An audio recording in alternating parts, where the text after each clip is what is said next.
Well, hello, hello, hello. This is Kenny Perkins, aka your cancer guy.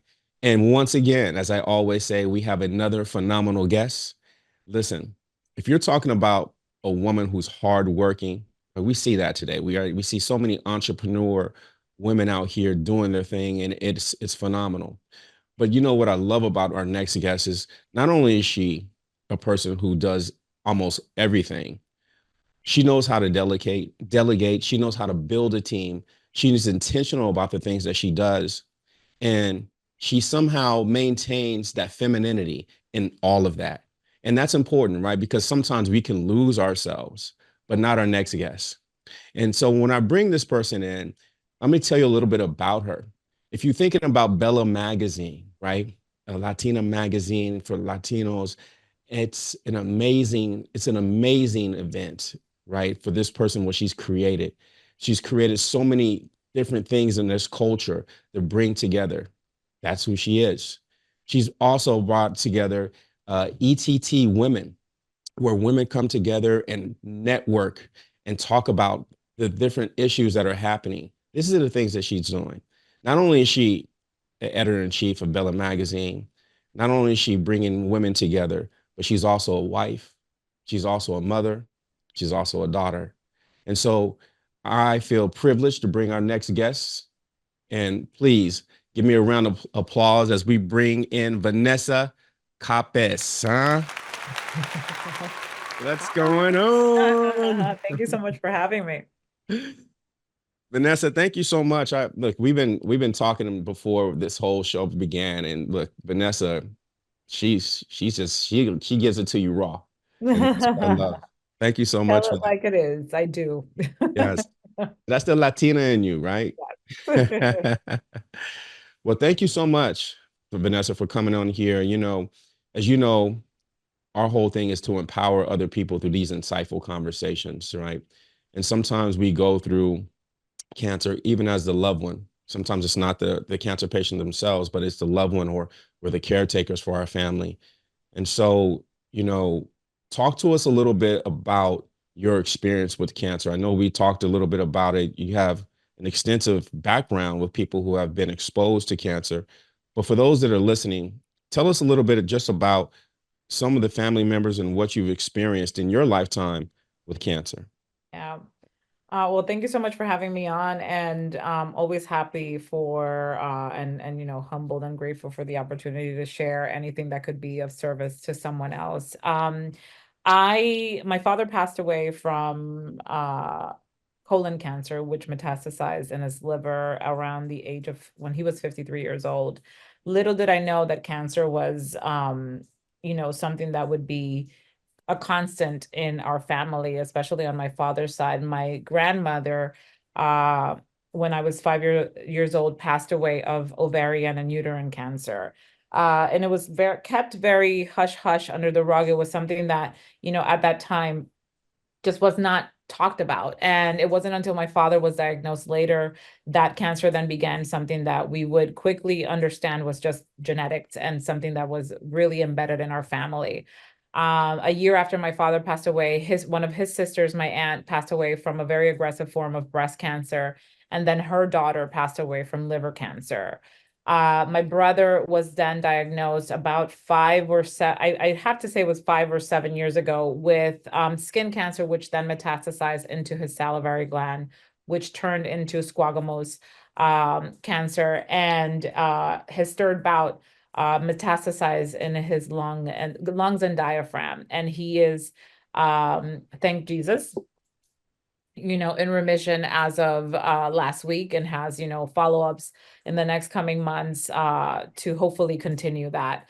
But cancer is just not lost on our family. We know that it's there. We know that it is a pre-existing condition. It's genetics. And so we're, mindful to keep our health in check. On my husband's side, his mother was diagnosed with skin, which metastasized into inflammatory breast cancer, misdiagnosed for a very long time. So it's also something that is prevalent in his family. So again, just being mindful of, you know, warning signs, catching things early, and being on top of our health is the best we could do. Yeah.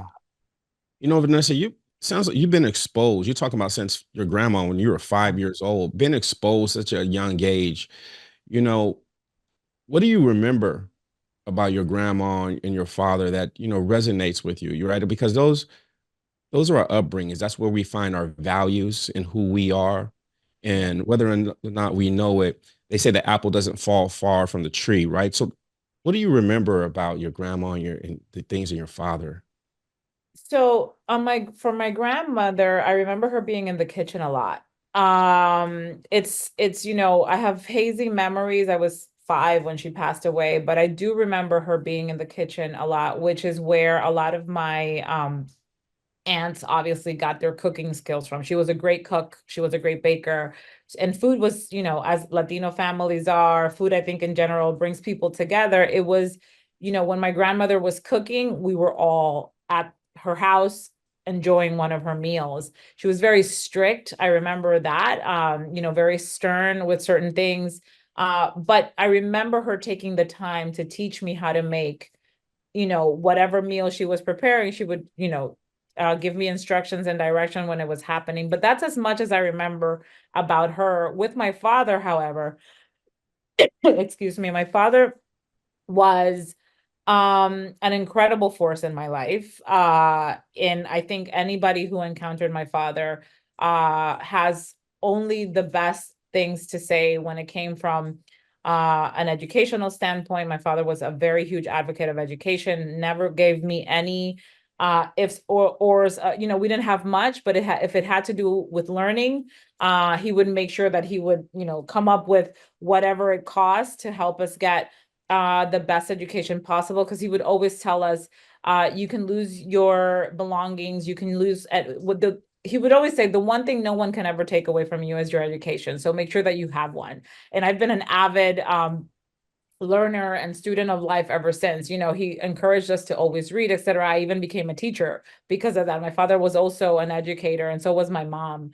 But my father was, he wasn't a great husband, but he was an incredible father. I will say that. When my parents divorced, I was 7 years old. We moved to the United States and lived in Ohio for a period of 5 years. So that part of our lives was marked by the divorce. But then we moved back to the Dominican Republic and we began our relationship from scratch, if you will. I was 12, 13 years old. And just remember going to him for everything. I had an incredible relationship with my dad, whether it was career advice, where it was love advice. Like he was truly a friend to me. And I remember my father, I would be going through something at work and he would meet me. He's like, let's meet at so and so's parking lot and have a coffee and let's talk about it. He was just that force. And my father, I guess because I was the only girl in our family, treated me like a queen. And it's said that that's what you look for in your relationships in the future, and I expect to be treated as such. And I have no reservation about work, because I saw it from both of my parents, their work ethic, and I have no problem getting down and dirty. However, from my spouse, I expect the royal treatment, which he does give me. He does treat me like a queen, and I honestly will not complain or bow down to that. I expect it, and and have no qualms about it. Like I'm like, yes, open the door. Yes, get me flowers. Like and it's a beautiful thing, and I think it's one of the qualities, many qualities, obviously, that why I married him, is because he reminded me a lot. His work ethic reminded me a lot of my dad, because my father, even to his dying day, was still in school and even got a law degree until the very end. And like he kept, studying and learning and doing many things. To this day, after I encounter people that worked with him, they only have the most incredible things to say about him, on a professional and personal, like people who knew him as friends. And I'm proud to say, my father in the country where we're from was actually the person who created the billing system for the first telephone company. And I'm very proud to speak about that in his memory, and that's a legacy that we as his family will have forever. because he was just, people would say he was out of this world. And he had a nickname called Mundito, which means little world, just because he was very smart and just a very curious person. And that trickled down into, his professional choices. And he was just that, man, hungry, looking to always improve and also bring his family up from, the humble beginnings where he came from. So, I remember him telling us stories. He's like, I had one shirt to go to school, and I remember coming home every day, washing it, putting it behind the refrigerator so that it would dry. Listen, third world country, you had to take drastic measures. But I remember drying my sneakers behind the refrigerator. Like I have so many stories I could tell you from how I grew up versus, how we live here today. But those are things that he, proudly shared with us as a badge of honor. He's like, those were the things that propelled me to improve, to get better, to pursue a career in this type of industry so that I knew that I would have a more viable future and to be able to provide, for his family. And he did for his entire family, sisters and, and nieces and nephews included. So I could talk for days about my dad. My dad was great. He was a great man. Gosh, I Yeah. love that. And you can see it. You can see that glow when Yeah. when you start speaking about your father, and that part, it's amazing to know that you had that type of relationship Yeah. and that you were his princess, you know. Yeah. I And was. I ask you this, well, first I would like to say, I went to an event with Vanessa. She put on an event for networking. And as I listened to what she's talking about her father and the way he was, she's the same. And I want you to know that. Like you, I came into that event not knowing you or anything. That was my first time. And you treated me like you've known me forever. Like I was a friend. You introduced me and walked me around and just made me feel comfortable. And so listening to you talk about your father, you're the exact same. You have that quality, and it's amazing. It's Thank amazing. you. That's how he You- was, and I'm happy that, that rubbed off on me, and that, with maturity I've gotten more comfortable because I know, we tend to be self-conscious and doubtful, especially when we pursue our own businesses and careers. I don't know what happened, and I think it was something great that happened where I just became like fully focused and tunnel vision with the end goal in mind.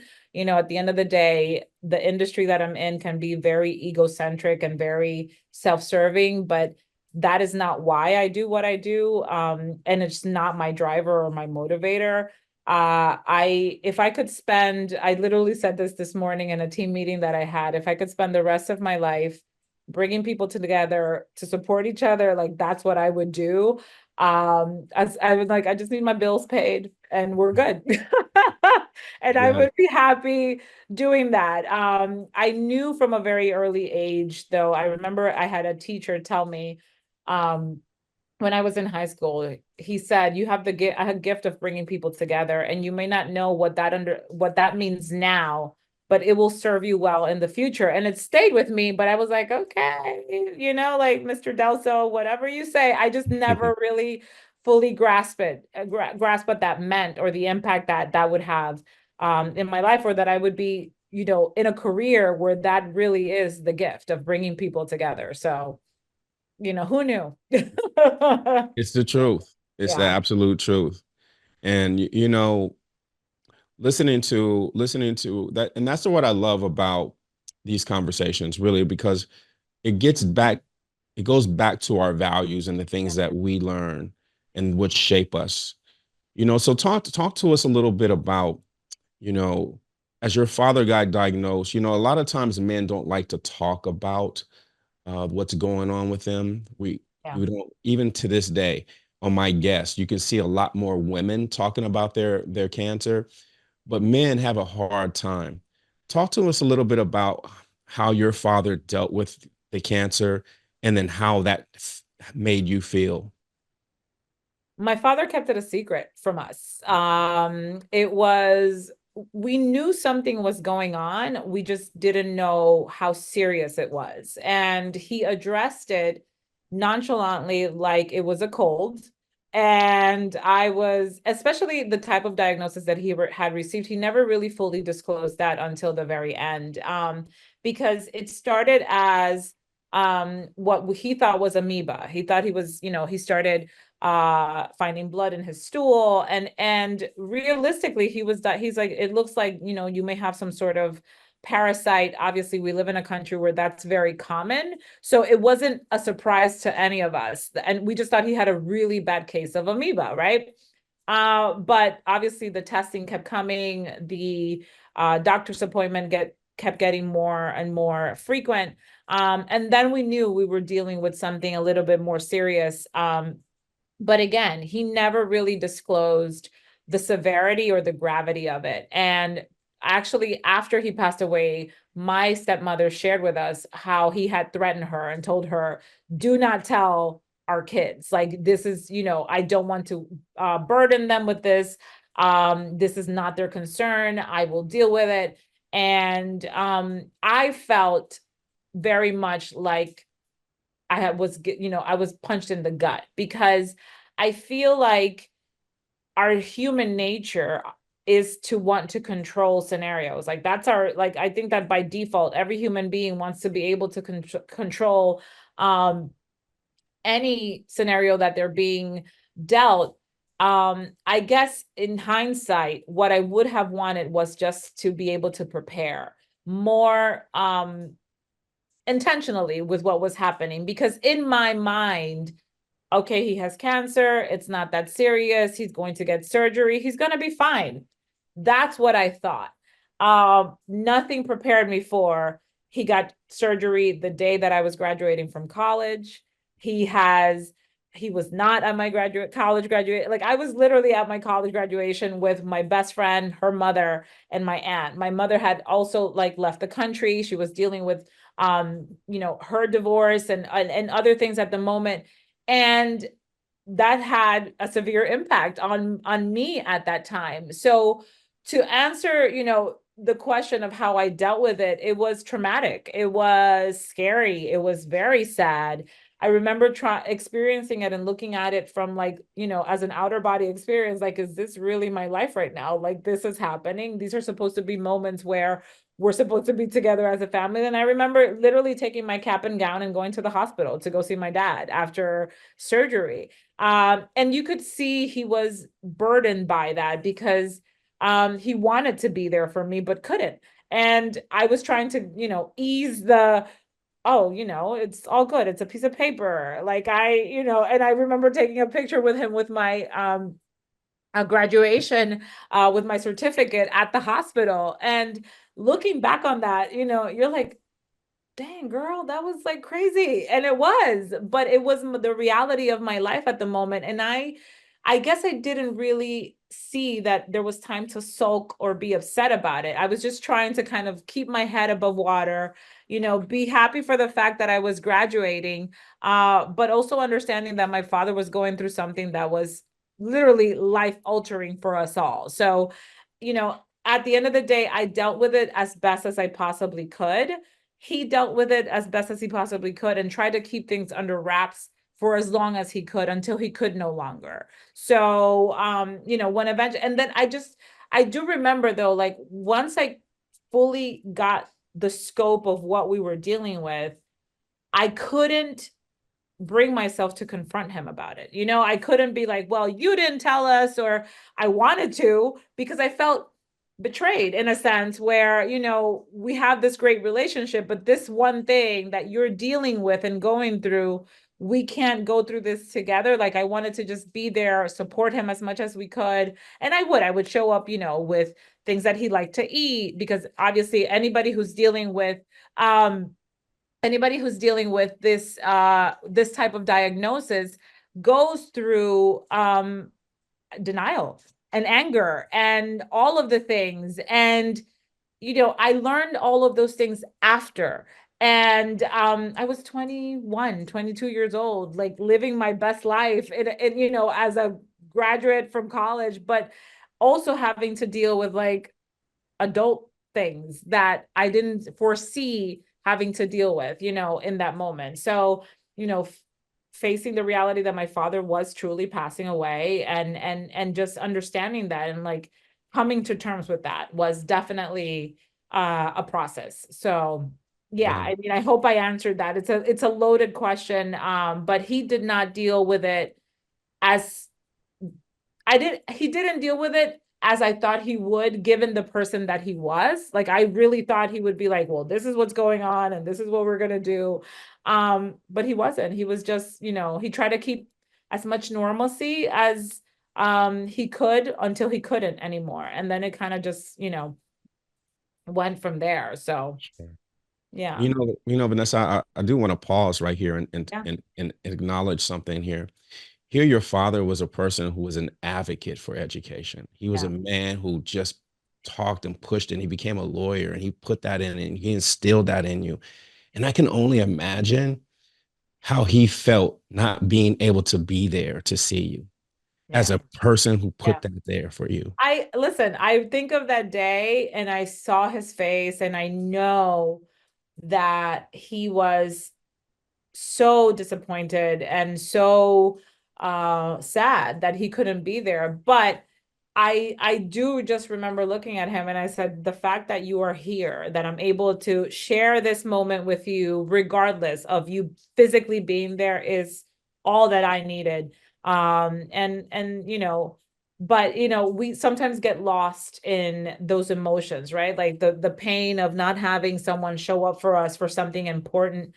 um that's something that I had to overcome through therapy, in years after, where, and I dealt with a lot of being on my own through very significant milestones, and it isn't something that, is can be like, I don't want to compare it to somebody else's trauma, but for me that just happened to be the case where I would be, confronted. I would have to confront just dealing with these scenarios on my own. And what, high school graduation, college graduation, when I had my first child, I was alone. And it was, wow, okay. So, and I guess that's, the merit that I receive from people is like, you're such a go-getter, you're so driven, you're so independent. I guess that's where it stems from, just because I had to do a lot of these things on my own. And I get to what I'm trying to get at. I guess that's why I don't need the cheerleaders.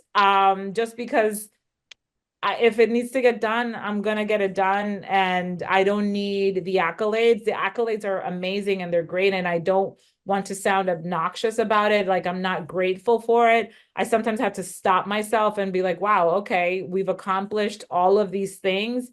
However, it is not my driver. Like, it's just not what, it doesn't take precedent. It's not why I do what I do.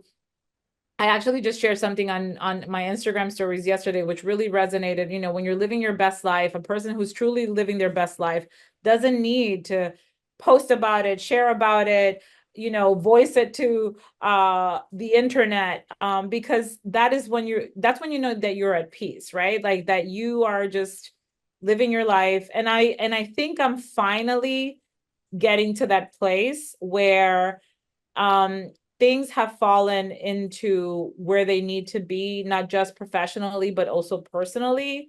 Mhm. And I also acknowledge how hard I worked for that to happen.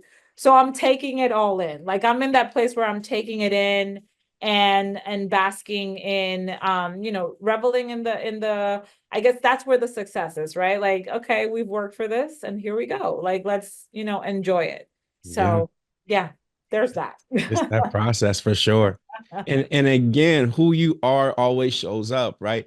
And you left that graduation. I don't want to harp on it, but you left the graduation, went to your father, showed him, and then was able to snap a picture. That picture, to me, it's like, to me, that's the pricelessness right there. To be able to, I, I can just imagine that picture. He's in the hospital and you came in, you shared that with him. And regardless of how you felt, you turned back and gave him that. And so, you know, it says a little bit about who you are too. That feeling. That feeling of sometimes not being able to bring things together, but that's the reason why you bring things together. Like, you bring people together. Like that's your gift, and you talked about it and the teacher telling you that. So, you know, so I just want to acknowledge that and say I love it, right? I just want to Well, acknowledge that and say okay. I love that about you. The other thing I want to ask you, the question is, why do you think it's that way? Why is it such a taboo thing to talk about? Why don't we, why can't we advocate for this more, bring about awareness more? Why do you think people kind of go into this? I'm not going to talk about it. I'm going to keep this to myself. I think it's genuine fear, and it's also, again, lack of control, right? We feel like we um and I try to be very mindful when I talk about spirituality. Everybody speaks, has different beliefs, and like I said, I shared with you earlier, I think, going through what I went through with my dad also shifted my own relationship with God, the God that I believe in, and just how I go about with conversations, and even how I've taught my children to have a relationship with a higher power were impacted by, my experience with that. But I feel like when we can't control outcomes, and that's, I think, just in our human nature, we still look for ways to do that. And I am very well aware that I am not control of this ship. I am here to be the vessel and to be guided. Like, I've allowed myself to be guided, and I share that with my team a lot. And when people ask me, like, where does this stem from, where does this come from, um it comes from the man upstairs. I have no reservation, and I have no shame in sharing that I am guided spiritually by a lot of the things that I do. It came to me in a dream. I had a vision of it popped up in my head, and during the shower, water for me is a big conduit for, like, my creativity. So that's why I take long showers, because I get my best ideas in the shower.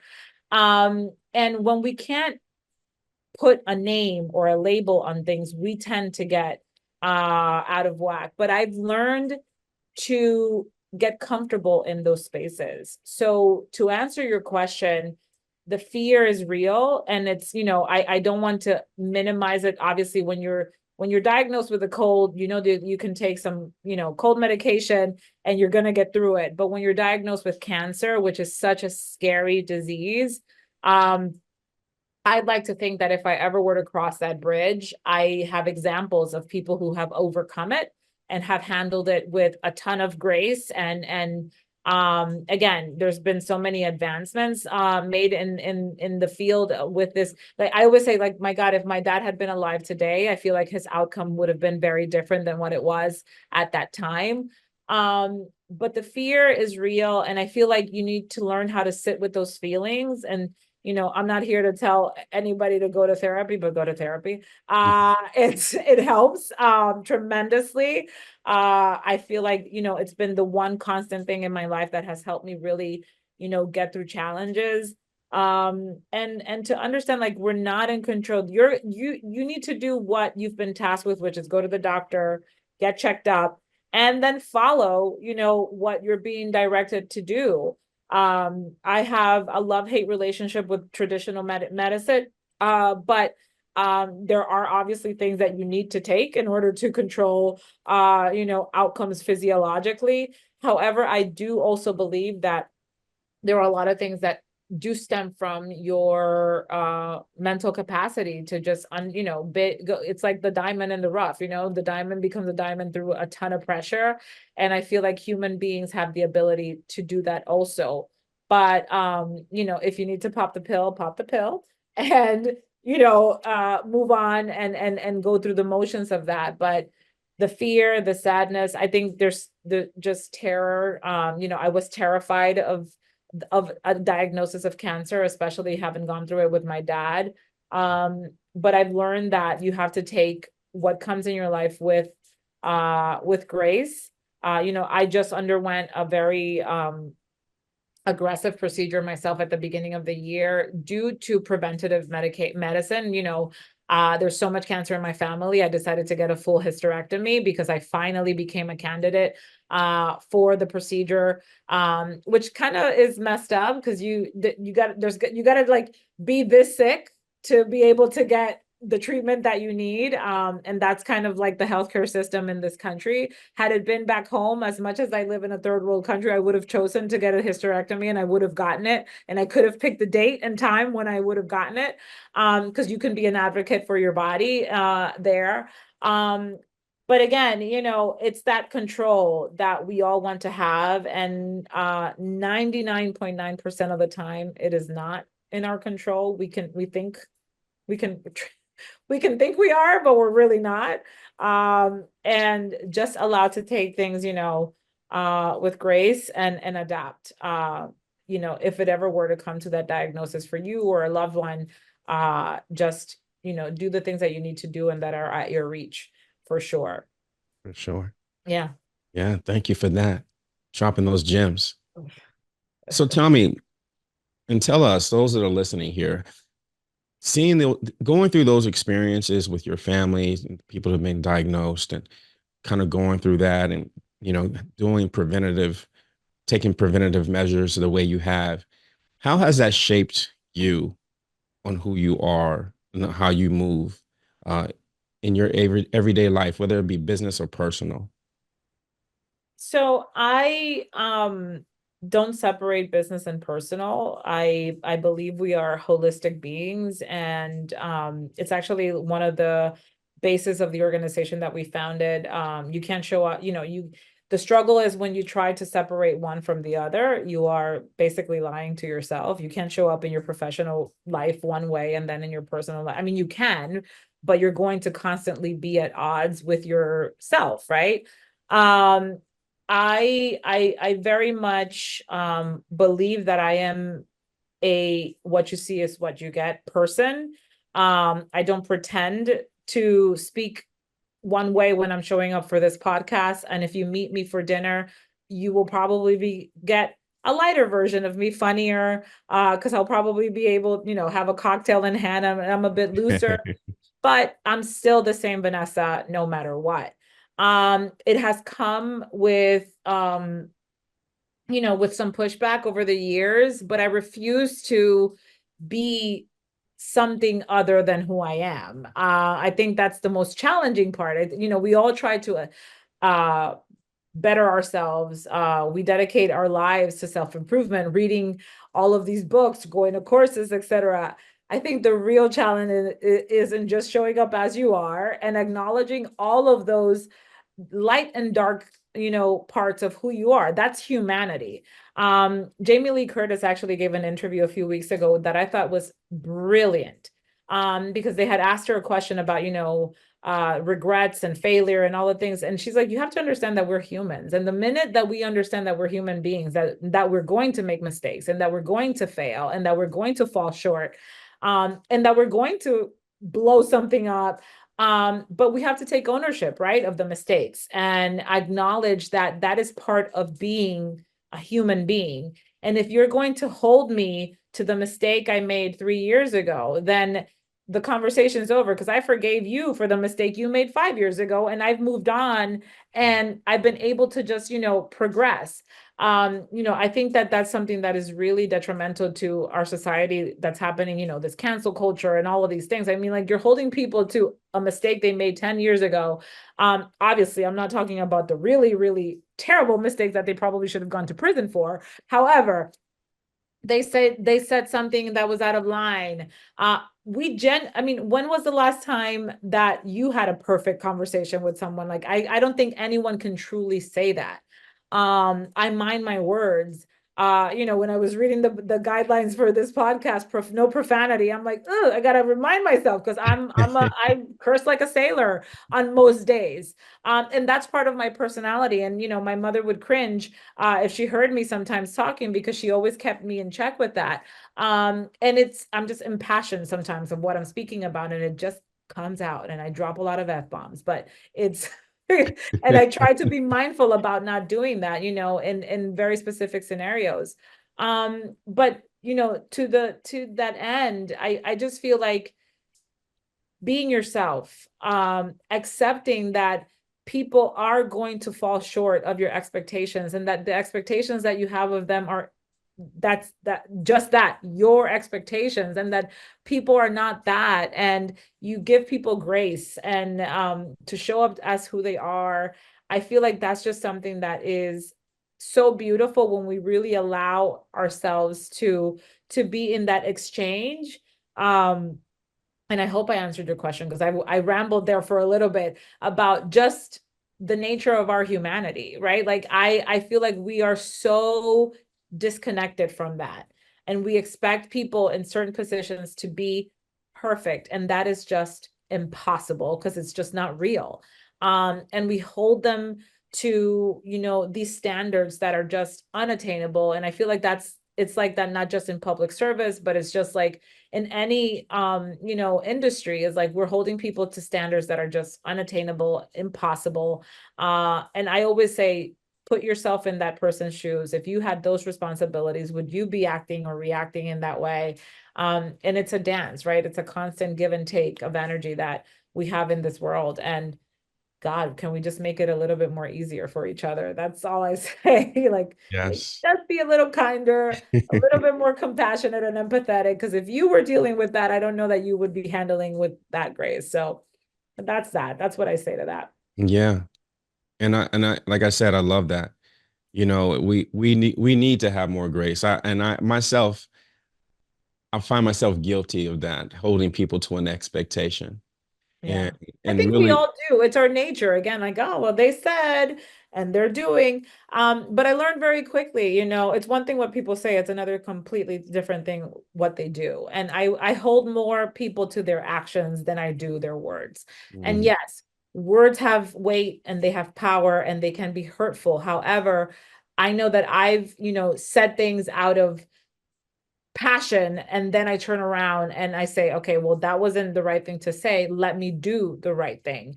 And I go back and I own it. I said this, it was really messed up and I'm sorry, but here's what we're going to do, because this is the right thing to do. And that's kind of like what I take, as my badge of honor. Like I always try to do the right thing as much as we possibly can. I'm not perfect, and I do, but at You least we know, try.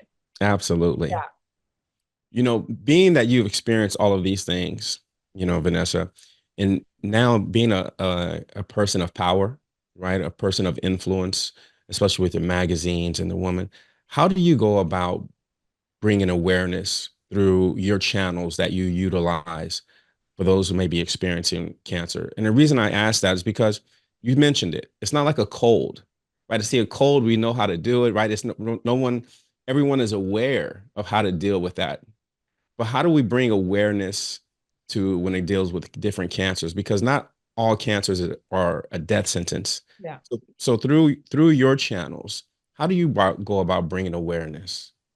It's having conversations like this. It's really that cheesy saying, leave a person better than when they experience who you are, leave a person better than when you met them, right? Like, leave them feeling better about themselves. And it's listening and it's paying attention to and like showing genuine interest in other people and the conversations that they're sharing with you. I know that it's very time consuming when we are either at a networking event or somebody's coming up to us and demanding our time and attention. I am obviously in an industry where that is the constant, right? Like I am literally sometimes like slashing, okay, I can take this call, I can't do that one today, I can't go to this event, I gotta do, I'm constantly there. um but understanding that every single one of our experiences in our lives, again, personal or professional, make up who we are. And I feel like when we afford another person, especially in a professional setting, just an inkling of humanity, of compassion, and of empathy, we immediately open up the doors for, and like we break down, whatever reservation that person may have had of encountering, a diagnosis like it is cancer. Because again, I feel like people hold the person who is going through it to the standard because they're the ones going through it, but they have to, like, the family is also going through it with them. And we forget that it's kind of like an addict, right? Like when an addict is going through their recovery, the family also is there and it plays an important part of this person's recovery. Also, it's, the same thing goes with cancer, and I think that's what I always felt kind of like that the rug was pulled out from underneath me was when my dad was going through it. I wanted to help, but I wasn't really allowed to. And the help I feel like would have been an incredible part of the process, right? And of the going through it. So I think we all have had a friend or a family member experience this disease. It's hard to um relate when you don't have shared experiences. But I'd like to think that, whenever someone comes up to you or you hear of someone who's been diagnosed, with whatever form of cancer, just to have a little bit more grace and compassion. I always say grace goes a long way. In our everyday of trying to fill our to get our to-dos scratched off for the day, we forget that it never is just about us. It's the more time, I guess, the more empathy we can afford another person who may be going through it. Also, it's just makes their load a little bit lighter to carry. And so for the advocacy part, whenever I have the opportunity to share my experiences, to talk about it, to bring awareness, whether it's through one of the stories that we share through Bella, or we have conversations with doctors on our platforms, etc. We will always advocate. I did a whole series a few years ago on breast cancer awareness, because for women, that's also something till this day. I have friends who don't get mammograms, and I'm like, are you out of your mind? Like, it's something that is just, like, why wouldn't you? Like it's so, and it's no longer, that age range, like after 40. And I'm 46 years old, and I'm like, I showed up to my oncologist, and she's like, so you're 8 months early to your appointment. And I'm like, well, I'm here because I'm feeling things, and I need to know. I need to know things. She's like, okay, I'll see you in 8 months and we can talk about it then. Um, and just being on top of that, right? Like, and making sure that you are genuinely, not just taking care of yourself, but also the people around you. It's just, I think it'll help make this conversation a little bit more palatable. And it doesn't have to necessarily be a death sentence. There are some really scary diagnoses, and I feel for people. I've been there. I understand it. I know what that feels and looks like. But also there are so many incredible stories of, breakthroughs and, new medications that have been working really effectively for other people.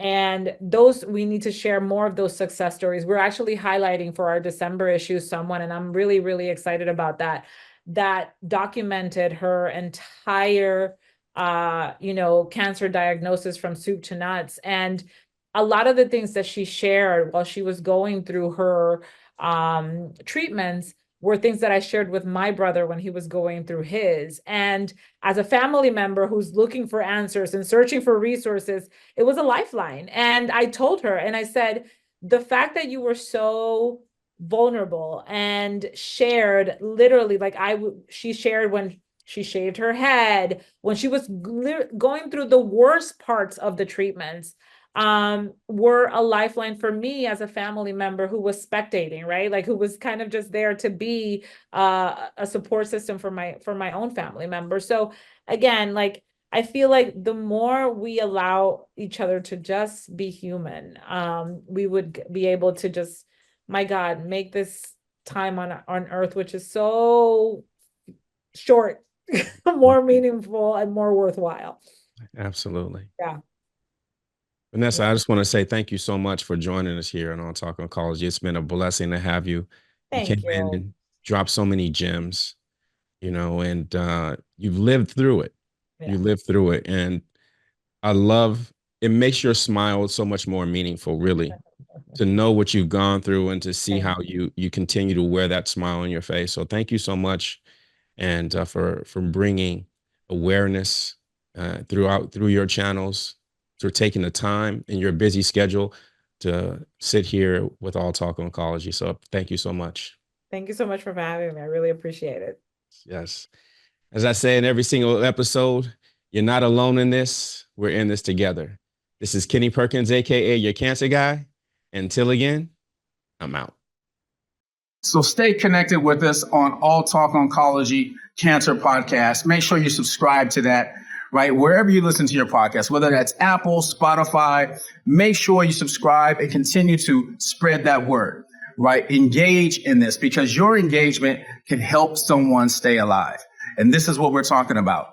So again, make sure you subscribe, hit that subscribe button. Again, this is Kenny Perkins, aka your cancer guy. Until again, I'm out.